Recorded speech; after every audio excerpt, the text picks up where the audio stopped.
దేశమంటే మట్టి కాదోయ్ దేశమంటే మనుషులోయ్. ఇది గురజాడ అప్పారావు గారు విరచించిన గీతం. ఈ గీతంలో తిండి కలిగితే కండగలుగునోయ్ కండగలవాడే మనిషోయ్ అంటే ఒక చరణంలో వస్తుంది. 4, 5 స్టాంజాలు ఉంటుంది. తిండి కలిగితే కండగలుగునోయ్ కండగలవాడే మనిషోయ్. ఈ గీతం బహుశా మన స్వర్గీయ నందమూరి తారక రామారావు గారికి చాలా ఇష్టమో ఏంటో తెలియదు గానీ, అందులో ఉన్న ప్రతి పంక్తికి ఆయన న్యాయం చేశారు. దేశం అంటే మట్టి కాదే, దేశం అంటే మనుషులే. ఆ మనుషుల పట్ల ఆయనకు అపారమైనటువంటి ప్రీతి. ఆ మనుషులకి ఏదో చెయ్యాలి. మనం భూమి మీదకి వచ్చాం. ఈ జాతికి ఏదో చేయాలి. తెలుగు జాతికి ఏదో చేయాలని నిరంతరం అహర్నిశలు తపించినటువంటి వ్యక్తి ఆయన.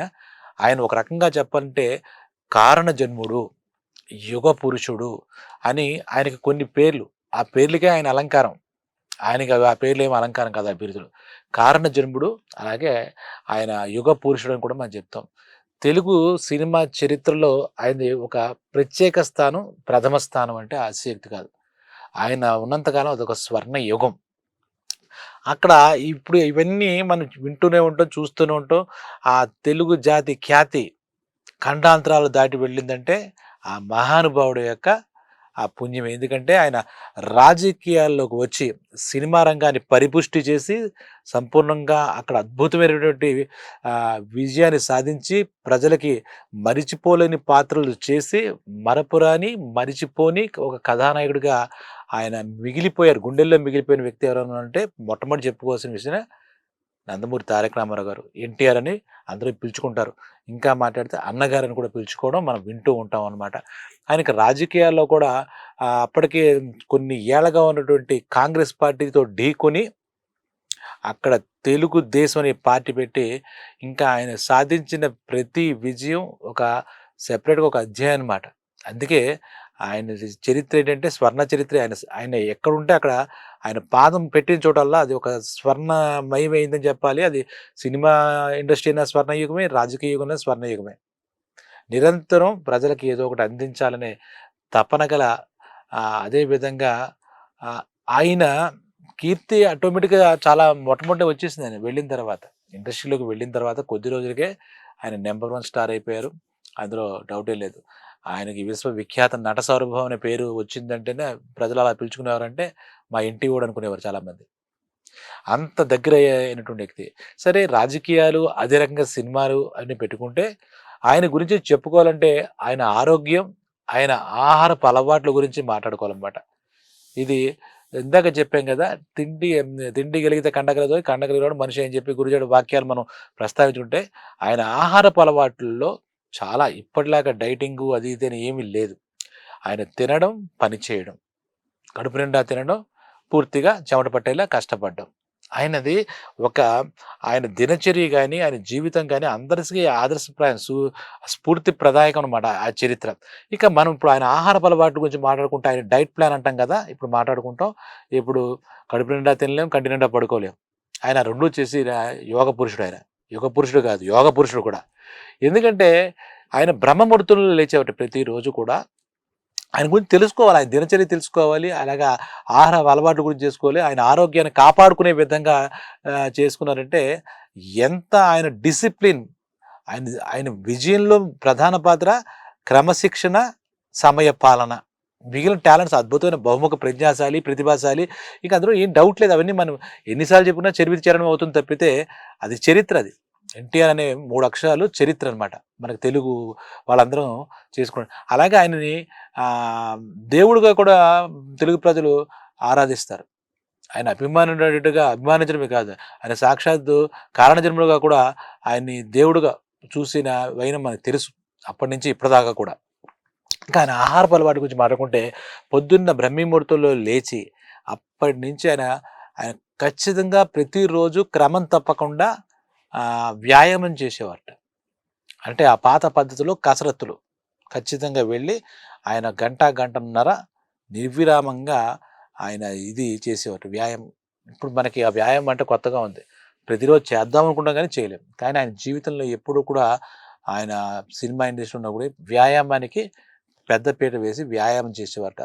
తర్వాత అంటే 3:30కి లేచి 3:30 టు సుమారు 5 దాకా వ్యాయామం క్రమం తప్పకుండా చేసి ఆ తరువాత 5కి ఆయన బ్రేక్‌ఫాస్ట్. మనందరికి ఆశ్చర్యంగా ఉంటుంది. మనందరం మామూలుగా ఏదో 9కి బ్రేక్‌ఫాస్ట్ 9, 10కి లేదంటే మధ్యాహ్నం 2కి లంచ్, సాయంత్రం ఏదో 8కి ఇలా మనకేదో ఒక ప్లానింగ్ ఉంటుంది మిగిలిన. ఆయన అందరికీ విభిన్నంగా, వైవిధ్యంగా ఉండేవాడు. అది కాకుండా దానికి కూడా ఒక కారణం ఏంటంటే 6 గంటలకల్లా ఆయన సెట్స్ మీదకి వెళ్ళిపోయేవారు. వచ్చిన కెరీర్‌లో ఆయన చాలా సినిమాలు చేశారు కాబట్టి రోజులో ఎక్కువ భాగం సినిమాలు నటించడానికి చూసినా తర్వాత తర్వాత ఆయన క్రమశిక్షణగా ఉదయం 7 టు 2 ఒకటి, 2 టు 9 ఒకటి 2 షిఫ్ట్‌లో చేసేవారు పాపం. అందుకని 6 ఆయన బ్రేక్‌ఫాస్ట్ చేసేసేవారట. ఆ బ్రేక్‌ఫాస్ట్ ఏంటి అంటే మనం తెలుసుకుంటుంటే మనం అభిమానించే ఎన్టీ రామారావు గారి ఆహారపు అలవాట్లు ఉంటాయంటే అని ఆశ్చర్యపోతాం. మన నోరు వెళ్ళబెడతాం. మనం అలాగా ఆయనలా తినలేం, ఆయనలా పని చేయలేం, ఆయనలో ఏమీ సాధించలేం. కానీ తెలుసుకుంటే ఒక స్ఫూర్తి అయితే ఖచ్చితంగా ఉంటుంది. అదేంటంటే నువ్వు తింటావయ్యా బానే ఉంది. అరాయించుకోవాలి కదా! ఆ అరాయించుకునే శక్తి కూడా ఆయనకుంది. అంతలాగా ఆయన కష్టపడేవాడది. తినేసి కూర్చుంటే లావైపోవడం మనం ఇప్పుడు అన్నట్టుగా ఒబిసిటీలు, ఊబకాయాలు ఆయనకెప్పుడు లేదు. ఆయన ఆయన ఆకారం చూస్తే ఆయనేమి జిమ్‌లకెళ్ళి సిక్స్ ప్యాక్‌లు అవేమి చేయలేదు. ఎప్పుడు యాక్టివ్‌గా ఉండేది ఆయన శరీరం గాని, మనస్సు గాని చాలా యాక్టివ్‌గా ఉంచుకునేవారు ఆయన. 6 గంటల లోపే 5-6 గంటల లోపే ఒక 2 డజన్ల ఇడ్లీలు. అంటే మన ఊహకు అందదనమాట. మనం 2 ఇడ్లీలు తింటే కళ్ళెర్ర చేస్తాం. ఇలా అయ్య బాబోయ్! అనుకుంటాం. ఆహ్, 2 ఇడ్లీ తినడానికి కూడా ఇప్పుడు మనకు సాహసించలేం. కారణాలు ఏమైనా కూడా. ఆయన 2 డజన్లంటే ఒక 24 ఇడ్లీలు, 20-24 ఇడ్లీలు అనుకుందాం. ఇవన్నీ ఏంటండి మీకెలా తెలుసు మీరప్పుడు చూసారా? కాదు. ఆయన కుటుంబ సభ్యులు గాని, ఆయన దగ్గర పనిచేసే పనివాళ్ళు గాని, అలాగే ఆయనతో సినిమాల్లో పనిచేసిన వాళ్ళు, రాజకీయాల్లో పనిచేసిన వాళ్ళు ప్రతిసారి ఆశ్చర్యంగా అన్నగారు ఆహారపు అలవాట్లు, ఆయన ఆయన తిండి పుష్టి ఇవన్నీ కూడా మాట్లాడుకుంటూ ఉంటాం మాట. ఆయన కొన్ని సినిమాల్లో కూడా చేస్తే ఇప్పుడు గుర్తొస్తుంటుందన్నమాట. ఆ 'గుండమ్మ కథ' సినిమాలో చూస్తే బుల్లెమ్మ అంటే సావిత్రి అన్నం పెడుతుంది. అన్నం పెట్టినప్పుడు ఇలాగ ఆకేసి పెడితే ఇంకా పెట్టు అని ఒక మంచి రసవత్తరమైన సన్నివేశం ఉంటుంది ఆ 'గుండమ్మ కథ' సినిమాలో. అలా అన్నం పెట్టుకొని ఇలా కలుపుకొని ఇలా తింటూ ఉంటే మనకు నోరూరుతుంది. ఆయన ఆహారపు అలవాట్లైనా ఇవన్నీ మాట్లాడుతూ ఉంటే. అలాగే 'రాముడు భీముడు' సినిమాలో కూడా ఈయన మీద ఆయన ఏంటంటే ఉన్నట్టుగా నటించేవారు. జనాల దగ్గరగా ఉండాలి. అక్కడ 10 ఇడ్లీలు అవి తినేసి ఆ హోటల్‌లో అల్లు రామలింగ గారి హోటల్‌లో బిల్ ఇవ్వకుండా వెళ్ళిపోతుంటాడు. రమణారెడ్డి అక్కడ పట్టుకొని తీసుకెళ్తాడు. అలాగా కొన్ని కొన్ని సినిమాల్లో కూడా భోజనం చేస్తుంటే టిఫిన్ చేసే సన్నివేశాలు కూడా మనం చూస్తాం. చాలా రసవత్తరంగా ఉంటాయన్నమాట. ఆయన తినే విధానం అది చూస్తే సినిమాల్లో నేను చెప్పేది. అలాగే ఇంటి దగ్గర చెప్తే 6 లోపల ఒక 2 డజన్లని చెప్పాను 20-20. ఆ ఇడ్లీలు కూడా ఇప్పుడులాగా చిన్న చిన్న బిళ్ళలా ఉండేవి కాదట. అరచేతి మందంలో ఆయనకి ఇడ్లీలు ఉండేవి. అయితే ఇప్పుడు మనం అందరం ఏం చేస్తామంటే అంటే భిన్నంగా ఉంటారు కాబట్టి, భిన్నంగా ఆలోచిస్తారు, భిన్నంగా పనిచేస్తారు కాబట్టి ఆయన అంత మహానుభావుడయ్యాడు. అది కాకుండా ముందే చెప్పుకున్నాం మనం కారణ జన్ముడు, యుగ పురుషుడు, సాక్షాత్ ఆయనలో కూడా భగవద్ అంశతో మన భూమి మీదకి వచ్చినట్టు మనకు తెలియదు. ఆయన గొప్పతనమే మనం వివరించుకోవాలి కాబట్టి. మనం అందరం ఏం చేస్తాం ఇడ్లీలు. ఆయనకి బాగా ఇష్టమైన టిఫిన్ ఏదంటే ఇడ్లీ. ఆయనకి ఇడ్లీ ఎప్పుడు బోర్ కొట్టలే. లైఫ్ టైమ్ ఇడ్లీ తిన్నారని చెప్పాలి. ఆయనకి మామూలుగా పల్లీ చట్నో, లేదా కొబ్బరి చట్నీయో, కారప్పొడో, అల్లం చట్నీ ఇలా వాటిలతో తినడం మనకు అలవాటు. అయితే ఆయన ఈ నాటుకోడి కూరతో పొద్దున్న బ్రేక్‌ఫాస్ట్‌లో మనకంతా ఆశ్చర్యంగా ఉండేది. 6కి నాటుకోడి ఒక కోడి తినేసేవాడా అని అనిపిస్తుంది మనకి. అంటే ఇందాక చెప్పినట్టుగా తిన్ ఎవరైతే అరాయించుకోగలరో వాళ్ళే తినాలి. ఆ శక్తి ఆయనకే ఉంది. ఆయనకేంటంటే అలా ఉంది. ఆయన సిస్టమ్ అలా ఉంది. ఆయన ఏ సిస్టమ్ అయినా సరే, ఈ డైజెస్టివ్ సిస్టమ్ గాని ఆయన పొద్దున్నుంచి పనిచేసే సిస్టమ్స్ గౌరవించిన వ్యక్తి. పద్ధతిగా ఉండే వ్యక్తి అనమాట. ఆ తినేవట మొట్టమొదట చాలా కాలం అది కంపల్సరీ అది. ఆహ్, నాటుకోడి కూర బసవతారకం గారు పొద్దున్నే లేచి ఆయనకి అందించేవారట. తందూరి టైప్‌లో ఏదో కొన్నాళ్ళు తినేవారు. కొన్నాటి కూర కింద కొన్నాళ్ళు తినేవారట. ఇలా తినేవారు. తర్వాత కొన్నాళ్ళు వద్దని చెప్పేవారట. ఆయన ఈ నాటుకోడిని బాగా ఇష్టపడినట్టుగా ఆయన చరిత్ర చదువుతున్నా మనకు తెలుస్తూ ఉంటుందన్నమాట. ఆయన దేనికి వెరవలేదు. తర్వాత ఆయన ఎక్కువగా మన అన్నం తినడానికే ఇష్టపడేవారు. ఇప్పుడులాగా డైట్ అని చెప్పి చపాతీలో, రోటీలో అలాంటి వాటిని తిన్నట్టుగా ఆయనకేమీ కనపడలే. ముఖ్యంగా ఇడ్లీలో నాటుకోడి కూర కాంబినేషన్ అనేది ఆయన ఆయన ఆయన నాకు తెలిసి ఇండస్ట్రీలో ఆయన ఒక్కడికే ఉందేమో కూడా అది. నాకు తెలిసి. తర్వాత ఇంకా మనం మాట్లాడుకుంటుంటే ఆయనకి యాపిల్ జ్యూస్ చాలా ఇష్టమట. బహుశా ఒక యాపిల్ తింటే జీవితంలో ఎటువంటి సమస్యలు రావు అనడానికి ఆయన జీవితం కూడా ఉదాహరణే. ఎందుకంటే ఆహ్, యాపిల్ జ్యూస్ ప్రతిరోజు దగ్గర 2 లీటర్ల యాపిల్ జ్యూస్ ఆయన తాగేవారట. అది అది ఒక రకంగా ఆయన తినే అలవాట్లో, ఆహారపు అలవాట్లో ఆయన ఆరోగ్యాన్ని కాపాడినటువంటి అద్భుతమైనటువంటి చిట్కానో, రహస్యమో. ఎందుకంటే ఆయన జ్ఞాని. మామూలుగా జ్ఞాని. చాలా గురువుల దగ్గర గాని, ఇంకోళ్ళ దగ్గర గాని చాలా టకటక నేర్చేసుకుంటారు. అది కాకుండా ఆయన పుస్తకాలు విపరీతంగా పరిశోధన చేస్తారు కాబట్టి, యాపిల్ జ్యూస్ తాగడం అనేది ఆయన జీవితంలో చాలా లిక్విడ్ డైట్‌లో దానికి చాలా ఇంపార్టెన్స్ ఇచ్చారాయన. అందుకే మనం చూస్తే ఈ సినిమా క్యారెక్టర్‌లో ఎక్కడా కూడా ఆయన చర్మం మీద ముడత గాని, ఆయన మొఖంలో ఎక్కడ కళ తగ్గడం గాని ఉండదు. ఆ యాపిల్ జ్యూస్ అంటే ఇష్టం. ఆ యాపిల్స్ కూడా మనకి సౌత్‌లో పెద్దగా రావు కాబట్టి, ఇంపోర్ట్ అయిన యాపిల్స్ ఎక్కడ దొరుకుతాయో కనుక్కోమని చెప్పి మౌంట్ రోడ్‌లో యాపిల్స్ తీసుకురమ్మని చెప్పేవారట. ప్రొడ్యూసర్ ఉంటే ప్రొడ్యూసర్ గారు లేదా ఇంట్లో వాళ్ళైతే ఇంట్లో తెచ్చి ఆ 2 లీటర్లు సమ్మర్ అయితే ఆ యాపిల్ జ్యూస్‌ని ఇంకొంచెం ఎక్కువ తీసుకునేవారు, తక్కువ తీసుకునేవారు కాదట. సరే ఈ జ్యూస్ విషయం తర్వాత సమ్మర్‌లో మామిడి పళ్ళు వస్తాయి కదా! ఆ మామిడి పళ్ళ జ్యూస్ ఆయనకు బాగా ఇష్టం. ఆ మామిడి పళ్ళ జ్యూస్ కూడా అంటే ఇప్పుడు మన సరదాగా చెప్పుకుంటే దొరికితే పట్టేద్దాం అన్నట్టుగా ఒక 2 లీటర్ల మామిడి పళ్ళ జ్యూసు అలవోకగా మనకు తాగేసేవారట ఆయన. ఆయన మొహమాటం లేదు. మనం చిన్న గ్లాస్ తాగి ఆపసోపాల పడతాం. ఆయనకేమీ లేదు.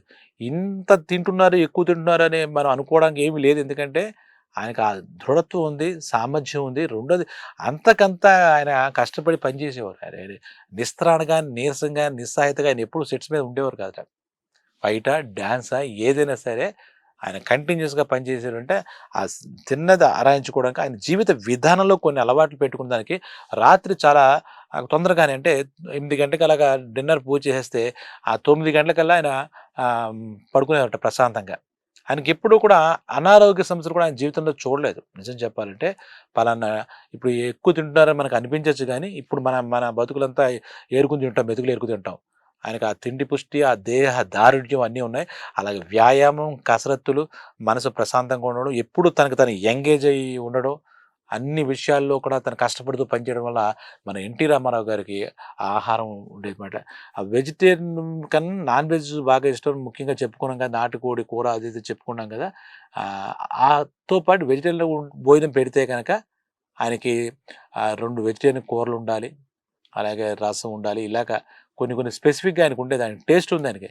ఆయనకు ఒక పద్ధతి ఉంది. ఒక టేస్ట్ ఉంది. ఆ ప్రకారంగానే ఆయనకి ఏర్పాటు చేసేవారు. ఎక్కువగా షూటింగ్‌లు, ఔట్‌డోర్‌లు అవి వెళ్ళే పరిస్థితి ఉంటుంది కాబట్టి, ఒకవేళ మద్రాసులో షూటింగ్ జరిగితే మటుకు ఇంటి భోజనం కోసం ఇంట్లో చెప్పి ఇంటికి వెళ్లి ఆయన భోజనం చేసేవారట.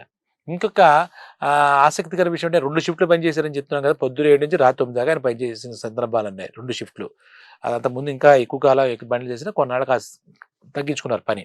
అయితే ఈవినింగ్ స్నాక్స్ అంటే ఆయనకి మిరపకాయ బజ్జీ చాలా ఇష్టమట. ఇది కూడా చాలామంది అభిమానులు సరదాగా చెప్పుకుంటారు. మనమందరం మహా అయితే రెండో, మూడో మిరపకాయ బజ్జీలు తెస్తే కళ్ళు తేలేస్తాం. కళ్ళు తేలేస్తాం. అయి కారమని. ఆయన చాలా ఆనందంగా, ఇష్టంగా చాలా ఒక దగ్గర దగ్గర 30-40 బజ్జీలు అలా సరదాగా తినేసేవారట ఆయన. అలా చూసేవాడంతా కూడా సినిమా చూస్తున్నట్టుగా కళ్ళప్పగించి ఎందుకంటే ప్రతీదీ విశిష్టతే. ప్రతీదీ ఒక ఆయనది చాలా వ్యక్తిత్వం విశిష్టమైంది. అలాగే ఆహారపు అలవాట్లు విశిష్టమైనవే. ఆయనకేం సొంతం మళ్ళా. అది దాన్ని ఎవరు మళ్ళా ఆ కో ఆర్టిస్ట్‌లు గాని, ఇంకోళ్ళు గాని కూడా అనుకరించాల్సిన 20 అంటే ఒక 20 ఇడ్లీలు, 40 బజ్జీలు ఆయన జీవితం. ఆహా! సంభ్రమాశ్చర్యాలు కలుగుతాయి. మనలాంటి వాడికైతే ఇప్పుడు వింటే మన గుండె గుబేలమంటుంది. ఎలా తిన్నాడురా బాబు మహానుభావుడు అనిపిస్తుంది. ఇది నిజమా అనిపిస్తుంది. ఒక కోడి, ఒక నాటుకోడి కోడి మొత్తాన్ని ఆయన ఉదయం పూటే అలాగా చాలా కామన్‌గా అంటే ఇంకోటుంది. ఆరోగ్యం కోసం తినడం, ఇంకోటి ఈయన ప్రతి ఆహారానికి చాలా గౌరవం ఇచ్చి, చాలా ప్రశాంతంగా ఇష్టపడుతూ తినేవారట ఆయన చెప్పొచ్చే మాట అది. ఇదే ఆయనకెప్పుడు కూడా తిండికి అన్నపూర్ణాదేవికి చాలా రెస్పెక్ట్ ఇచ్చి ఆయన తినేవాడు. ఇకేంటంటే స్పెసిఫిక్‌గా ఆయన కొన్ని అలవాట్ల గురించి చెప్పుకున్నాం. మజ్జిగ కూడా చాలా ఎక్కువగా తాగేవారట మజ్జిగ. తర్వాత సమ్మరొస్తే కొంచెం శక్తి తగ్గుతున్నట్టుగా ఈ జ్యూసులు తాగుతాం కదా! అందులో గ్లూకోజ్ కలిపియమని కూడా ఆయన అడిగేవారట. గ్లూకోజ్. మామిడి పళ్ళ రసం ముఖ్యంగా ఇందాక చెప్పుకున్నాం కదా! ఈ యాపిల్ జ్యూస్ చాలా ప్రాణం అని చెప్పేసి ఆయనకి చాలా కంటిన్యూయస్‌గా ఆయన లైఫ్ టైము అవలంబించినవి. మరి ఇలా తింటున్నారు కదా! మరికంటే ఆయన ఎంత ఎంత గొప్పవాడని చెప్పడానికి ఇవన్నీ గాని మరొకటి కాదు. ఈ తెలుగుదేశం పెట్టిన తర్వాత ఒక అప్పటికే 60 ఏళ్ళు ఎంతో వయసొచ్చేసిన తర్వాత ఈ చైతన్య రథం పైన ఊరు వాడ తిరుగుతున్నప్పుడు అక్కడ అన్ని ఏదైనా ప్రాంతానికెళ్తే ఆ ప్రాంతంలో ఉన్నటువంటి విశేషాలంటే అక్కడ ఏం బావుంటాయి అవన్నీ చూసుకొని వాటిని ఎంజాయ్ చేసేవారట. తర్వాత ఎప్పుడైనా దొరకకపోతే ఆ తిండి కూడా మానేసి ఉన్న సందర్భాలు కూడా ఉండేవట. అంటే ఆయనకి కావాల్సింది తింటూనే ఉండేవారు. కుదరనప్పుడు పెద్ద దానికేం పెద్ద ప్రయారిటీగా కూడా ఏమీ లేదు. చెప్పాలంటే ఏమీ లేదు. అలాగే చెప్పుకుంటే బొంబే హల్వా హౌస్ అని చెప్పి అక్కడి నుంచి మాత్రమే మనకి డ్రై ఫ్రూట్స్ తినేవారటాయన. డ్రై ఫ్రూట్స్ తిన్నప్పుడు దానికి ఎక్కడ బావుంటాయి అన్నీ కూడా ఆయన చూసి ఆయన తెప్పించుకోవడం కూడా బొంబే హల్వా హౌస్ నుంచి తెప్పించుకునేవారట. అలాగే చూస్తే గనక మనం అక్కడ మద్రాసు వాళ్ళతో కలిసి మాట్లాడినప్పుడు అప్పుడు చూస్తే గీతా భవన్ అని చెప్పేసి అక్కడ అంటే ఆయన ఇండస్ట్రీకి వెళ్ళిన కొత్తలు కావచ్చు, తర్వాత కావచ్చు అక్కడ టిఫిన్ చాలా బావుంటుందని సినిమా ఇండస్ట్రీ వాళ్ళందరూ కూడా అప్పుడు చిత్తూరు నాగయ్య గారి దగ్గర నుంచి ఈ చిరంజీవి గారి దాకా కూడా అక్కడ టిఫిన్ చేయడం గీతా భవన్. అందులో కూడా వెళ్ళినప్పుడు ఆయన ఇడ్లీలో వరుసపెట్టి లాగించేసేవారట. ఇడ్లీ అంటే ఇష్టం అని చెప్పుకున్నాం కదా! ఆయనకి ఇష్టమైనది ఏదైనా ఉంటే దీన్ని బట్టి మనకు అంటే వినికిడి జ్ఞానం వల్ల ఇడ్లీ ఇష్టం. చాలా ఇష్టం. ఆ తర్వాత అక్కడే ఎప్పుడైనా కిళ్ళి వేసుకోవాలన్నా కూడా పూర్ణ కిళ్ళి అని ఉంటే, బ్రదర్ ఒక కిళ్ళి ఇవ్వండి అని చెప్పి అక్కడ అంటే ఆర్టిస్ట్ అయిన తర్వాత కూడా ఆయన ఎక్కడా కూడా ఏదో మొహమాట పడ్డమో తిండి దగ్గర, లేదంటే ఎవరైనా దిష్టి కొడతారేమో అలాంటివేమి లేవు. మనం అనుకుంటాం ఏదో పక్కకి తీసుకెళ్ళి పిల్లలకి పెడతాం, మనం కూడా పక్కకెళ్ళి తింటే ఎవరో ఆ దిష్టి కొట్టడం ఎందుకు, నీకు అరాయించుకునేది తిరగచ్చు. మరి ఆయనకి ఎవరో దిష్టి కొట్టలేదా? ఆయన ఎప్పుడు కూడా ఆ భోజనం ఏమి మానేయలేదు ఆయన. ఆయన కడుపు నిండా భోంచేయడం, మొత్తం ఒంటికి చెవటలు పట్టేలాగా పనిచేయడం. ఇంకా అదే మనసు ఎప్పుడు ప్రశాంతంగా ఉంచుకోవడం. పురాణాలు, పుస్తకాలు అలా చదవడం అంటే ఆయనకి మహావిద్య. ఏదైనా ఉంటే పొద్దున ఇవన్నీ చేసిన తర్వాత టైం ఉంటే ఆయన ఇంకోటేంటంటే ఆయనకు చాలా టైం పడుతుంది. ఎందుకంటే ఆయన చాలా పౌరాణిక పాత్రలు అవి చేసినప్పుడు మేకప్‌కి ఆయన కొన్ని కొన్ని క్యారెక్టర్‌లకి భీష్మ అలాంటి క్యారెక్టర్‌లకి 2, 3 గంటలు అలా ఓపికగా అలా కూర్చొని వేయించుకునేవారట ఆయన. ఆయన స్పెసిఫిక్‌గా ఆయన వేయించుకునేవారట. అంటే ఎంత శక్తి, ఎంత మనోనిబ్బరం ఉండాలి, ఎంత దేహదారిడ్ర్యం ఉండాలి. అంటే ఇప్పుడు మనం ఏంటి ఇవన్నీ ఎందుకు చెప్తున్నానంటే, అంటే కండ గలవాడే మనిషి అని తిండి కలిగితే కండ కలుగుతుంది. ఆ కండ కోసం కసరత్తులు చేసేవాట. ఈ అప్పుడులో హనుమాన్ వ్యాయామశాల అవి కూడా చూస్తే, ఇప్పుడు కూడా చూస్తే సాంప్రదాయమైనటువంటి కొన్ని పనిముట్లుంటాయి. వ్యాయామం చేయడానికి ఉంటాయి. ఇలా కర్రతో ఉన్నవి వాటి పేరు కూడా నాకు తెలీదు. బరువులు మోయడం అవన్నీ ఉంటాయి కదా! వాటిలతో కసరత్తు చేసేవాట. కుస్తీలు పెట్టేవాట ఆయన. ఆయన ఎప్పుడు కూడా సినిమాలకు వెళ్ళిన తర్వాత ఆయాసపడ్డమో, నీరసపడ్డమో అలాంటివేం చూడలేదు ఆయనకి. చివరి సినిమా దాకా మొట్టమొదటి సినిమా మన దేశం నుంచి ఆయన రాజకీయాల్లో వెళ్ళే ముందు సినిమా నా దేశం. ఆయన జీవితం ఎలా జరిగిందంటే మనం మాట్లాడుకుంటే మన దేశం నుంచి నా దేశం వరకు సినీ ప్రస్థానం, అక్కడి నుంచి తెలుగుదేశం. తెలుగుదేశం అంతే. ఆయన ఆ తపనంతా ఆయన ఒక దేశ భక్తుడు. దేశమాత భరతమాత ముద్దు బిడ్డ అని కూడా చెప్పాలి. ఇంకోటేంటంటే ఆయనలో గొప్ప విశేషాలు ఇప్పుడు ఆహారపు అలవాటు గురించి చెప్పుకున్నాం కానీ ఆయనకి ఆత్మవిశ్వాసం చాలా ఎక్కువ వ్యక్తిగతంగా. అలాగే ఆత్మగౌరవం. ఆత్మగౌరవం తెలుగు వాళ్ళ ఆత్మగౌరవాన్ని అందరూ కలిసి ఉత్తరాది వాళ్ళు ముఖ్యంగా వాళ్ళంతా కించపరుస్తున్నారు, చులకన చేస్తున్నారు. తెలుగు వాళ్ళ ఆత్మగౌరవం కాపాడడం కోసమే తెలుగుదేశం పార్టీ పెట్టారు. తెలుగు వాళ్ళ యొక్క ఆత్మగౌరవాన్ని అలా అలా పెంచుతూ అంతర్జాతీయంగా పెంచుతూ తెలుగు దేశంలో ఉన్నటువంటి ప్రతిభావంతుల కీర్తి అప్పటిదాకా మద్రాసీలు అని చెప్పి వాళ్ళతో కలిపి కొట్టుకుపోయేది. కాదు కాదు తెలుగుదేశం అంటే తెలుగువాడు. తెలుగువాడి యొక్క గొప్పతనం ఇది. తెలుగువాడని చెప్పి ఆ తెలుగు అనే పదానికి ఒక బ్రాండ్‌గా ఒక క్రియేట్ చేసి ఆ తెలుగు వాళ్ళ యొక్క తేజాన్ని ప్రపంచ వ్యాప్తం చేసిన మహనీయుడు. మనకి ఈ రకంగా మనం ప్రౌడ్‌గా ఉండాలి. తెలుగు వాళ్ళమంటే మనం ప్రౌడ్ ఫీల్ అవ్వాలి. ఇదంతా మనకి ఈ కీర్తి, ఖ్యాతి తెలుగు భాషకి ఇచ్చిన అద్భుతమైనటువంటి మానవతామూర్తి ఎవరంటే మనకి స్వర్గీయ ఎన్టీ రామారావు గారు. ఇప్పుడు సరదాగా మాట్లాడుకున్నామా ఇదని కాదు కానీ ఆహారం కడుపు నిండా తీసుకుని కంటి నిండా నిద్రపోయి కాయ కష్టం చేస్తే ప్రతి ఒక్కళ్ళు చాలా ఆరోగ్యకరంగా ఉంటారు. అందులో సందేహమే లేదు.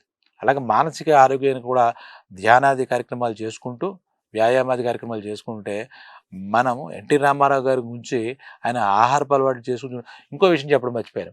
ఆయనకి ఆవకాయ, మాగాయ అంటాం కదా! అందులో మాగాయ అనేది ఇష్టం అట. ఎంత సరదాగా ఉంటాయి మనకు కూడా ఆయన మాటలు వింటుంటే చూస్తుంటే ఇలాంటివి చూస్తుంటే మాగాయ అనేది ఇష్టమట. దానికోసం ఏం చెప్పిన ఆయన సొంత ఊరు నిమ్మకూరు. నిమ్మకూరు కృష్ణా జిల్లాలో. ఆ నిమ్మకాయ నుంచి వాళ్ళ ఊర్లో వాళ్ళ చుట్టాలు వాళ్ళ అత్తయ్య ఎవరో బాగా పెడతారు మాగంటే మాగాయ పంపించమ్మా అని అడిగి ఆ మాగాయతో కూడా ఆయన ఆహారం తీసుకునేవారు మాగాయ. పెరుగన్నం అంటే మహాప్రీతట. ఆ పెరుగన్నంతో ఈ మాగాయ అని చెప్పాం కదా! ఇది కాంబినేషన్. అందులో నంచుకుని ఆ మాగాయ ఆయన ఏంటంటే ఆయనకి భయం ఏమిటి, సిగ్గేమిటి, మొహమాటం ఏంటి? కడుపు నిండా తినాలి, పని చేసుకోవాలి. మనకు భగవంతుడు ఇచ్చిన అంటే ప్రతి బియ్యం గింజ మీద భగవంతుడు రాసాడు. మరి ఎక్కువ తినేయాలని కుదరదు. ఇప్పుడు ఎన్టీ రామారావులో నేను తినేద్దాం అనుకుని నేను కూర్చున్నా కూడా నా వల్ల అవ్వదు. ప్రతి బియ్యం గింజ మీద భగవంతుడు కానే కానీ ఇది రాస్తాడని చెప్పి సామెత ఉంది. హిందీలో ఉంది, ఉర్దూలో ఉంది, అన్నిట్లోనూ ఉంది. అలాగా ఆయన ఆ భోజనపు అలవాట్లు చూస్తే చాలా చాలా అసలు ఇంకా మిగిలిన వాళ్ళు అంటే ఆయనకి ఆ చరిత్ర ఉంది కాబట్టి చెప్పుకోండి. మిగిలిన వాళ్ళ ఆహారపు అలవాట్లు ఏమిటంటే ఏదో పిట్ట తిండి, పిల్లి తిండిలా ఉండేదేమో మనకేం తెలీదు. కొంతమందేమో ఇప్పుడు ఒళ్ళు రాకూడదని ఇంకో విషయంతోనో కడుపు కట్టుకుని డైటింగ్ అంటాడు ఈయన మాట్లాడితే. ఒకటి డయాబెటీసు, 2 డైటింగు. ఇప్పుడు ఇలా పోతున్నాయి జీవితాలు. అవేమీ లేకుండా స్వేచ్ఛగా బతకడం అంటే స్వేచ్ఛగా తినడం, కడుపు నిండా తినడం. అంటే నోరు కట్టుకోవడం కాదు. కడుపు నిండా తిని అలాగా పని చేస్తే అసలు నిజంగా అది ఎంత ఆనందంగా ఉంటుంది జీవితం. సో, అందుకే అంటారు ఆయన మరి. ప్రతి విషయంలో కూడా ఆదర్శప్రాయుడు. ప్రతి విషయంలో కూడా ఆయనకొక చరిత్ర ఉంది. ఇప్పుడు చెప్పుకున్నట్టుగా ఆహారపు అలవాట్లు గాని, ఆరోగ్యకరంగా కూడా ఆయన ఏ రోజు సెట్స్‌కి వెళ్ళలేదు, లేట్‌గా వెళ్లారు అటువంటిది లేదు. ఎందుకంటే ఆరోగ్యం ఆయన ఎప్పుడు ఆయన చేతుల్లో ఉండేది. ఆయన శరీరం ఆయన నియంత్రణలో ఉండేది. ఆయన అదుపులో ఉండేది. ఏం తిన్నా, ఏం చేసినా ఆయన ఉండేది. ఆయన నియంత్రణలో ఉండేది. ఎక్కడా కూడా చివరి సినిమా దాకా కూడా చూస్తే ఆయన అలా నవ్వుతూ ఆ ఫేసు పూర్ణచంద్ర బింబం అంటారే, కృష్ణుడు కంటే కృష్ణుడు మరి 40 ఏళ్ళుగా చేయొచ్చు. ఆ క్యారెక్టర్‌లు 50 ఏళ్ళుగా చేసినా, 60 ఏళ్ళుగా చేసినా ఆయన యొక్క కళ, కాంతి ఆయనలో ఉన్నటువంటి ఆ ఆరా అంటాం కదా! ఆ చుట్టూ ఒక కాంతి కనపడుతుంది. ఇప్పుడు కూడా చూస్తే సినిమాలో బయట కూడా చూస్తే ఆయన ఏది ఆ ప్రచారంలో కాకీ బట్టలేసుకొని తిరుగుతున్నా మేకప్ లేకుండా, అలాగే కాషాయం బట్టలు తర్వాత కాషాయం బట్టలేసుకొని ప్రజల్లోకొచ్చిన, ఆ తెల్లటి శ్వేత వస్త్రాలు ధరించి ఆయనొచ్చిన బయటకి అంటే రాజకీయాల తర్వాత. సినిమాలో రకరకాల వేషాలు వేస్తారు, రకరకాలు చేస్తారు కాబట్టి దానికి అనుగుణంగా వేసిన ఆయన బయటకొచ్చిన తర్వాత జనంలో తిరిగిన ఆయన స్టామినా అలాగే ఉంది. 9 నెలల్లో చైతన్య రథం వానల్లో తడిసి, ఎండల్లో ఎండి తిరిగినా కూడా ఆయన సంకల్పం అలాగే ఉంది. ఆయన తిన్న ఆహార బలం చిన్నప్పటి నుంచి ఆయన తీసుకున్న ఆహారం వల్ల, ఆ ఆహార పుష్టి వల్ల ఆయన ఆరోగ్య విషయంలో ఎటువంటి ఇబ్బంది కలగలేదని చెప్పాలి. ఆయన టైమింగ్స్ ప్రతి దాంటికి ఆయనకు పాటించే టైమింగ్స్ అన్నీ కూడా పెర్ఫెక్ట్‌గా ఉండేనమాట. కాబట్టి ఇలా ఎన్టీ రామారావు గారు ఇవాళ ఆహారపు అలవాట్ల గురించి మనం చెప్పుకున్నాం. అలా మహానుభావుడి గురించి ఎన్ని చెప్పుకున్నా చెప్పుకోవచ్చు. ఇందులో ఇవన్నీ కూడా మనం విన్నవి కాబట్టి ఇందులో మనకు తెలియదేమి అతిశయోక్తులేమి లేవు. అభూత కల్పనలేమి లేవు. మహానుభావుడు ఎన్టీ రామారావు గురించి అందరూ కూడా ఆయన ఆహారపు అలవాట్ల గురించి ఇలా చెప్పుకుంటూ ఉంటారు. ఇది. అది అందువల్ల ఇది మన ఆయన పుట్టినరోజు వచ్చింది సంబరాలు చేసుకున్నాం. దానివల్ల మనం మరొకసారి చరిత్రగా మనం చెప్పుకుని ఆనందిస్తున్నాం గానీ, అంతకుమించి ఇందులో ఏమీ లేదు. జై ఎన్టీఆర్.